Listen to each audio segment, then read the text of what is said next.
Welcome to Module 8, where we look at recruiting and comparing candidates using the Disk Empower reporting system.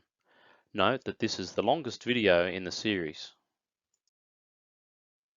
A great quote is that your point of view is determined by your field of view. Take the example of two people looking at a tissue box. One person can see the hole with the tissue sticking out. The other person is on the other side of the box and all they can see is the flat bottom of the box with no hole and no tissue. So both those two people have a totally different point of view on that box of tissues.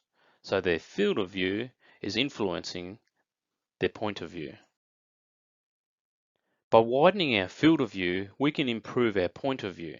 And that's exactly what we're doing using the Disk Empower reporting system.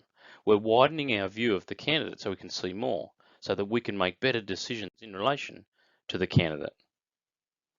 Let's look at a case study where here we're recruiting a product consultant or a sales rep. They're working with a fairly complex product. We need a candidate that's be working with clients, but not in a social way. They need to be self-motivated.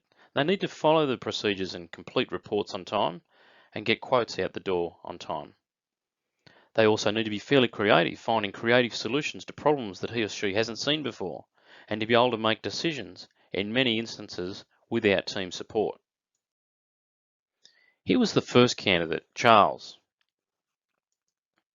One thing we can notice is that Charles is modifying his behaviour in relation to making decisions. So Charles' natural approach to making decisions is as a team. His work mask is that he's making more decisions on his own than normally would be comfortable for him. We can also see that he's modifying his approach to people, where his natural style is a fair bit more outgoing than he is in his current role. Keep in mind that each time we see a modification of behaviour, that is stress for that candidate.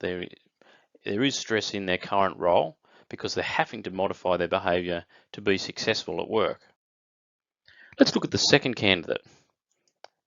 Again, we can see that Sarah is modifying her behaviour.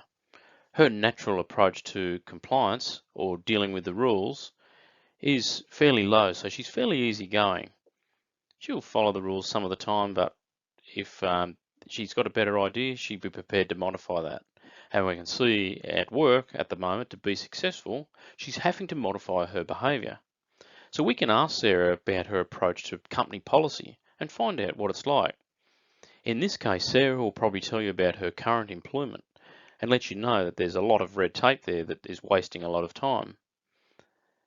That could be that she needs to complete more reports, or she's having to follow more rules than what was actually natural for her style.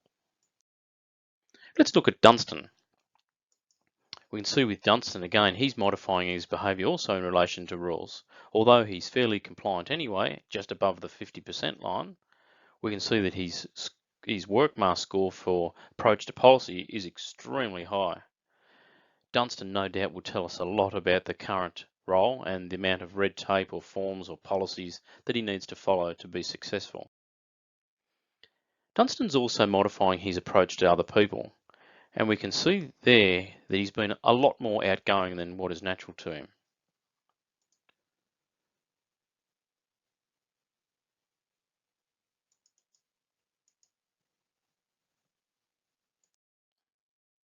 Here's a few tips in relation to each 4 area. Think about the 4 behavioural areas and start to invent what you would see as the perfect candidate would look like. And then as the applications come through from your candidates, you can compare their DISC results against your preferred model. Let's look at each of the 4 areas. Approach to problems. Do you want this person to be the main decision maker? So they need to make their decisions on their own in many cases. That's a high D. Or do you want them to wait back and hold back and wait on a team decision? That would be someone with a low D score. What about their approach to other people? Do you want them to be really outgoing and social? That would be a high I. Or do you want them to be the more heads down and get the job done, be accurate type of person? That would be a low I. What about the pace of work and the amount of change they need to cope with? Do you need this person to stick with the standard routine process with little change in their role? Just follow the systems? That would be someone with a high S score. Or Will they need to be flexible and deal with lots of different rapid change in their role? That would be someone with a low S score.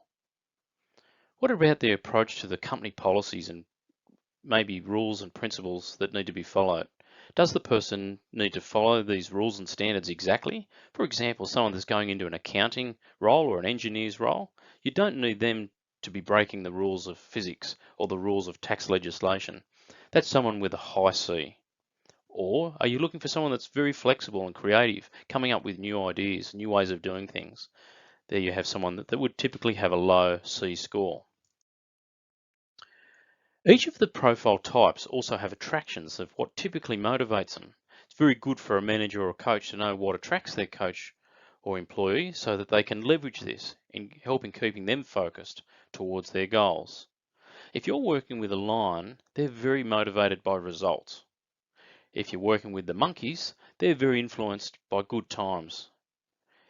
If you're working with the goldfish, they're motivated by good friendships and harmony in the workplace. If you're working with turtles, they're very motivated by being accurate. They want to be right with questions that are asked for them. What about strengths?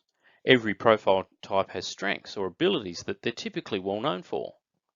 These strengths are typical of why this person would be a good hire for that role, and you're thankful they're on their team.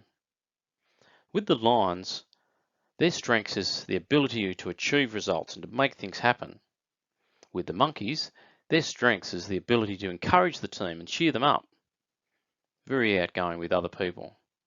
With the goldfish, their strength is to maintain harmony within the team and even to mend tense situations.